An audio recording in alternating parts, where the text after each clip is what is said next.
I rise to support these reports of the committee, and let me start by commending the committee for the work they've done in going through the names that were forwarded to this House by His Excellency the President, ensuring they're in compliance with the law, taking them through the interviews, listening to all the stakeholders who appeared before them, and eventually coming with a rather convincing report on why this House should approve these nominees.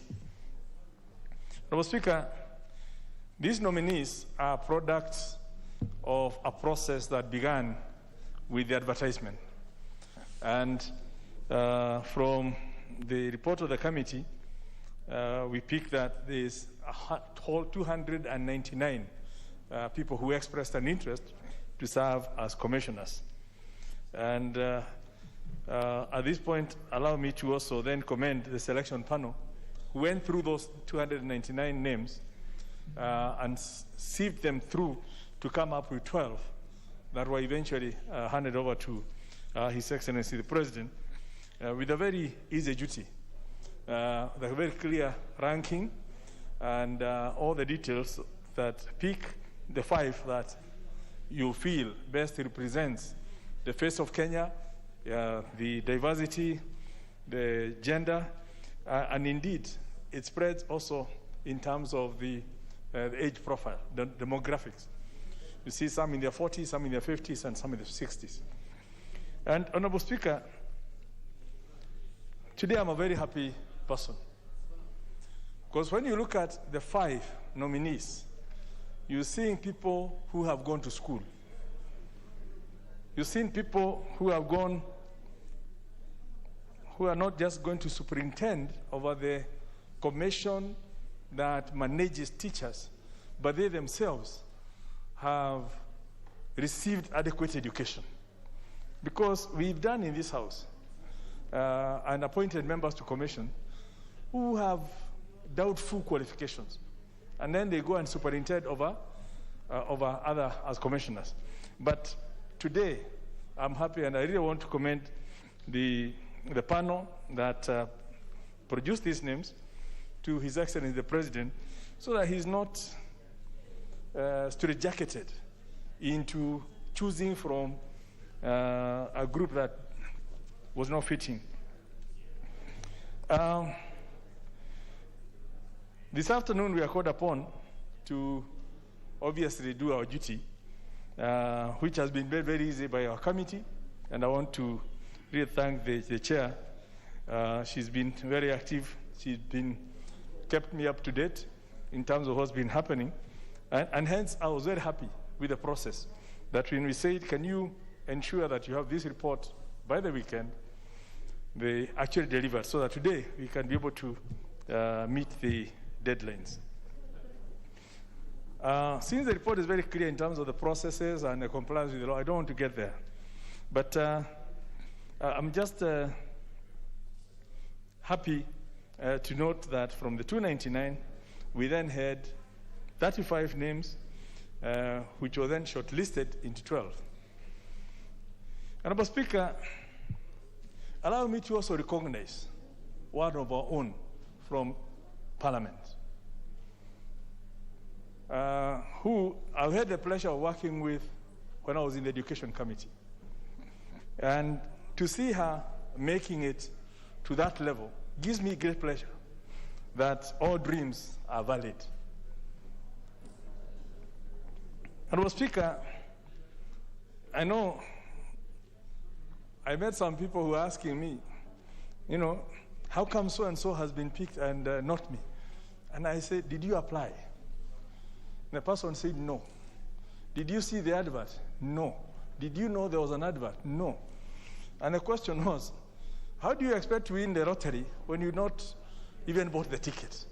So for all the applicants, the 299, I want to congratulate them. First of all, for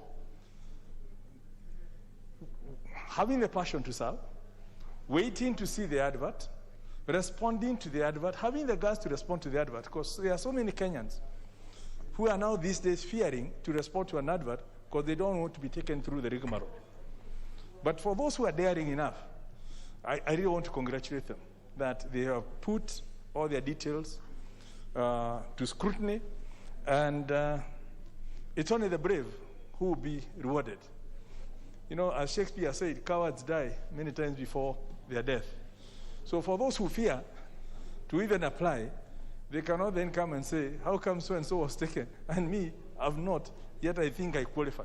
But you've not even applied.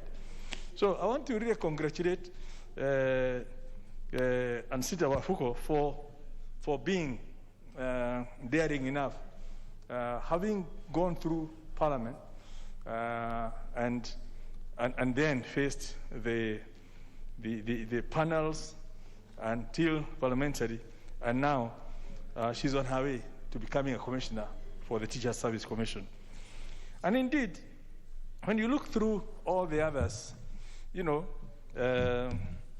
you see people who have a passion for academia. You see the research they've done. You see the qualifications, you know, the journals they've written. And it just shows you that basically the future of the Teacher Service Commission is progressively getting into the right hands, so that we don't just have a number of people who are there to fill seats and leaving it almost to the executive within the organization to do what they need to do. And then we end up with all the manner of things. I know the CEO is a great lady and her team, but she will not be there forever. And it's this institution that will need to grow so that even the next CEO who come, however quality, we will at least have a good backup team of a board that has passion for education.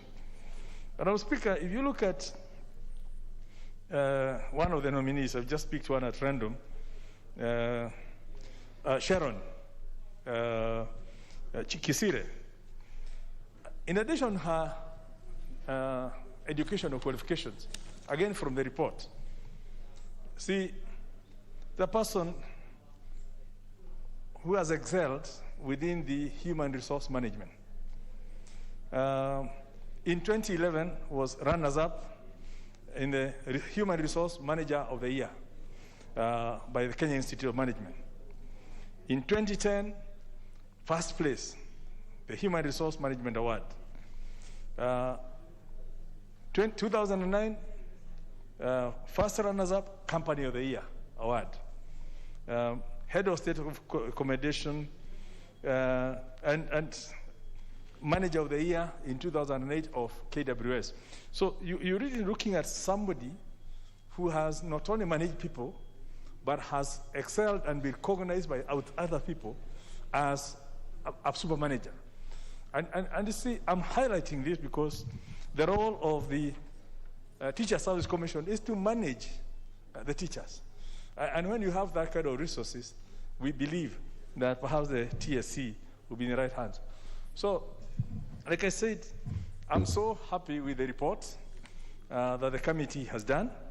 It's given us all the details, and we don't even have to look for, you know, adding up numbers, because, you know, the facts speak for themselves.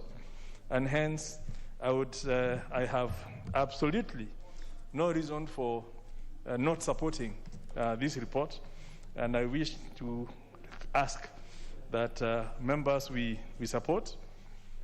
It also has really the diversity, the regional diversity, and if you add up now with the other 3 commissioners who are already in place, you have the whole face of Kenya within the Teachers Service Commission.